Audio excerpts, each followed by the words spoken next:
I perpetrated a huge fraud, which I am now about to detail, Okay.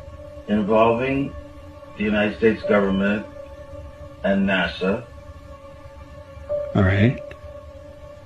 And I'm sure you've heard the rumors. The moon landing hoax? That's right.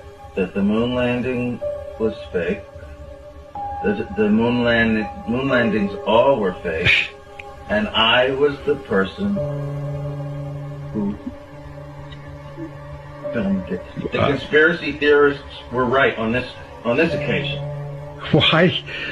I don't know about Paul McCartney's death, but this they were right about. Okay.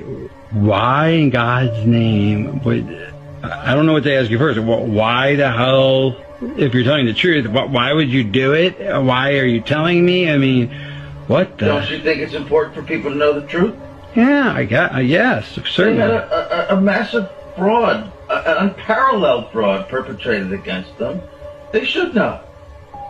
Okay. I mean, they're already suspicious of the government. They may as well have their suspicions confirmed. Okay. Justified. Stanley Kubrick filmed the moon landings, and he tells us clear as day in the film The Shining. Now, this is an age-old topic people have debated for decades, so let's talk about it. In the film, little Danny is playing on a carpet with a unique set of patterns, which closely resemble NASA's launch pad for the Apollo missions. Okay, probably just coincidence, but suddenly out of nowhere, the Overlook Hotel rolls a tennis ball. And then Danny stands up, and the answer is revealed in an instant. Danny's wearing a sweater with a rocket that says Apollo 11. Now, the audience watching the film is literally seeing a symbolic launch of the Apollo 11 as Danny rises from the floor. So Danny, in his Apollo 11 sweatshirt, is then heading to the room 237, the very room he was warned about. Now, in the original book, the room is 217, but Kubrick changed it to 237 because the moon, as we are told, is 237,000 miles away. Now, a funny story, or Toy Story, Woody and Buzz come into references with The Shining. You can see it here on the carpet. It's the same thing we saw earlier, and this was done on purpose. Then there's a reference to 237 when using the computer, another one on the license plate of this garbage truck, and another on the camera of the daycare center.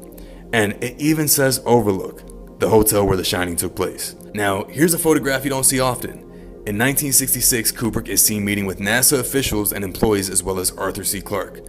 Pretty damning photograph. Just 3 years before the first moon landing, Kubrick happens to be running with NASA and a well-known author of sci-fi books and the man who helped him create 2001: A Space Odyssey, a #1 box office hit for mental conditioning of the masses.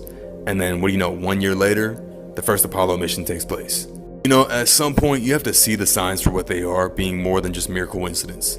And of course, with Disney, you do enough research and you'll find out that Walt Disney was a Freemason, a dark occultist obsessed with magic, and deeply connected with NASA to help propagate the idea of space travel to the masses. You have Nazi scientist Wernher von Braun, lead rocket engineer of NASA, thanks to Operation Paperclip, and the world's greatest animator of his era.